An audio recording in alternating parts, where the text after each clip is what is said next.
Hey, salut les ténos. Aujourd'hui on se retrouve pour une nouvelle vidéo. Écoutez mes ténos, et bien cette vidéo portera sur Vauban ou Vauban Prime, bien sûr, ça revient au même. Donc voilà, je vais vous présenter un petit build pour cette frame que j'adore et qui est pour moi une frame support, une frame de contrôle qui est d'ailleurs très utile pour le raid de rétribution. Donc voilà, que je vous avais présenté il y a un certain temps.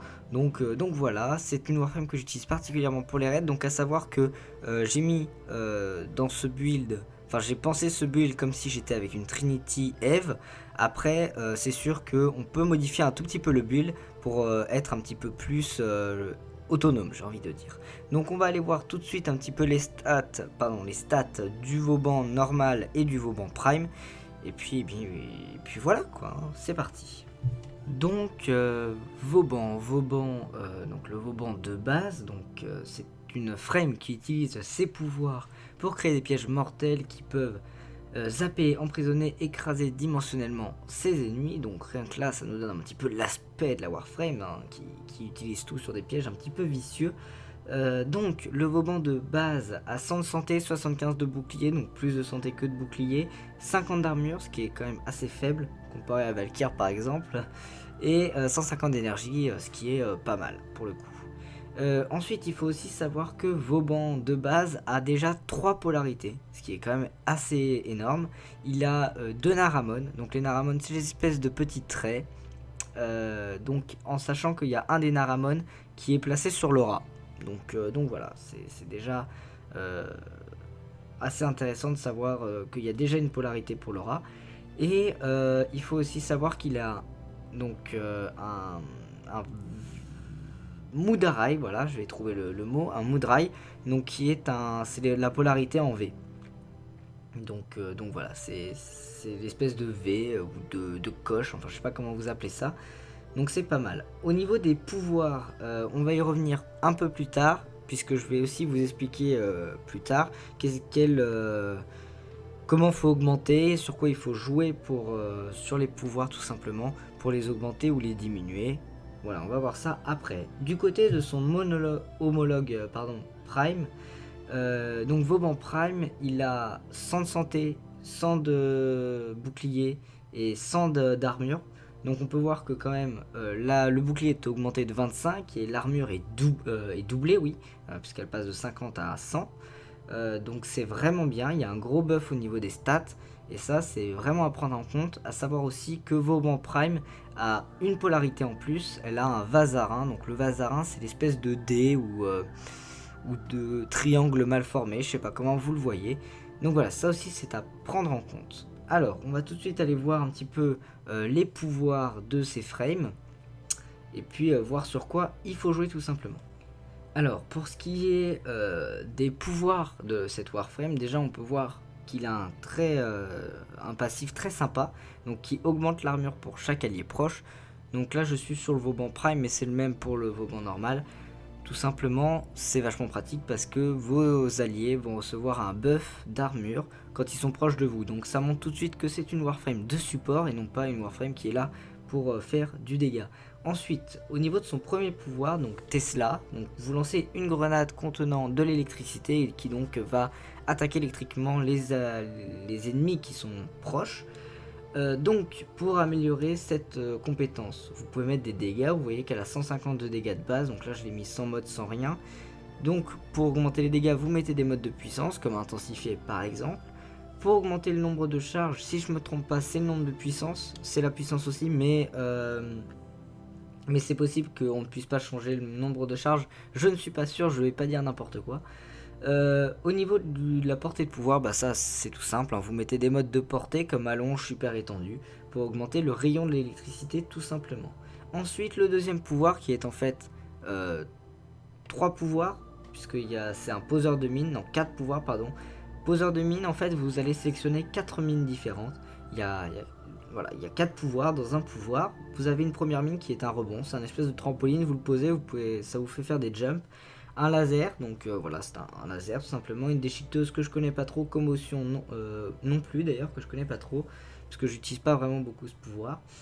Donc on peut voir que ça joue sur de la durée, donc durée d'affaiblissement, durée d'assourdissement, durée des lasers trébuchants. Donc pour augmenter la durée, encore une fois c'est très simple, vous mettez des modes de durée comme je sais pas moi, enfin des modes de durée, hein, voilà tout simplement. Ensuite pour les dégâts vous mettez des modes de puissance, donc comme intensifié, enfin ça revient au même, c'est ce que j'avais dit pour le pouvoir d'avant, voilà des modes de puissance pour augmenter les dégâts. Ensuite, le nombre de rebonds, je suis pas sûr qu'on puisse l'augmenter, je veux pas dire des bêtises encore une fois, je pense que c'est avec la puissance, j'ai pas testé très honnêtement étant donné que je ne joue pas réellement cette compétence. Le rayon de l'explosion c'est de la portée, donc allonge tout ça. Et les réductions d'armure, je crois aussi que c'est avec la puissance, mais je ne suis pas sûr encore une fois, donc excusez-moi, je ne suis pas un professionnel de cette compétence. Moi je joue surtout sur la troisième compétence qui est Bastille. Donc Bastille c'est quoi? Ça crée un champ énergétique qui va stun les ennemis à l'intérieur, qui va les bloquer tout simplement. Et donc qui va les rendre captifs, ce qui est vraiment très pratique pour avoir du contrôle de masse. Donc ça va quand même vous coûter 75 d'énergie à chaque fois que vous l'utilisez. Ça se joue sur de la durée de pouvoir, donc vous pouvez voir 15 secondes de base, c'est déjà pas mal, mais on peut l'améliorer, largement, on peut largement améliorer ça. Ensuite, le nombre d'ennemis affectés, c'est le nombre d'ennemis qui seront tout simplement captifs à l'intérieur. C'est-à-dire que de base, vous pouvez voir que 12 ennemis sont captifs. Donc si un 13e ennemi rentre dans la zone alors que déjà 12 mecs sont captifs, ne peuvent plus bouger, ben lui, le 13e, pourra bouger, il sera totalement libre de mouvement. Donc à savoir que le nombre d'ennemis, lui, c'est par rapport à la puissance. Et c'est à peu près, je dis bien à peu près, hein, c'est voilà, 10 de puissance représente, voilà, 10 ennemis représente un mec captif à peu près. Voilà, pour donner un environ à peu près, c'est 10 de puissance, c'est un personnage, un ennemi qui est captif. Et ensuite ça joue aussi sur la portée, donc ça paraît logique, de base on a 10 mètres, ça peut largement être augmenté, 10 mètres c'est quand même pas très grand. Moi j'aime bien vraiment avoir une zone immense pour bloquer les ennemis, c'est vraiment comme ça que je vais jouer cette Warframe. Et ensuite en dernier, donc Vortex, donc qui est aussi un pouvoir sympa que j'utilise pas vraiment mais qui est pas mal. Donc ça crée une masse d'énergie tourbillonnante qui attire violemment les ennemis proches, broyant leurs atomes en de petites particules. Donc voilà, vous pouvez voir que c'est un petit peu violent quand même. Donc ça coûte 100 d'énergie, ça joue sur la durée, sur les dégâts et les rayons de la capacité. Durée, vous mettez des modes de durée, dégâts des modes de puissance, et rayons de la capacité, vous mettez des modes de portée. Donc c'est exactement, ça joue exactement sur les mêmes stats que Bastille. Et quasiment sur les mêmes stats que Tesla, enfin voilà, c'est exactement la même chose quasiment. Donc maintenant on va aller voir tout de suite mon petit build, donc voilà, c'est parti. Donc pour ce qui est du build que j'ai basé comme si j'étais avec une Trinity Eve, vous pouvez voir que j'ai mis 230 de durée, 190 de portée, 70 de puissance, 100 d'économie. Voilà, parce que je n'ai pas besoin d'économie étant donné que je suis avec une Trinity. Après, deux formats sur vos bancs prime ou 3 sur vos bancs normales.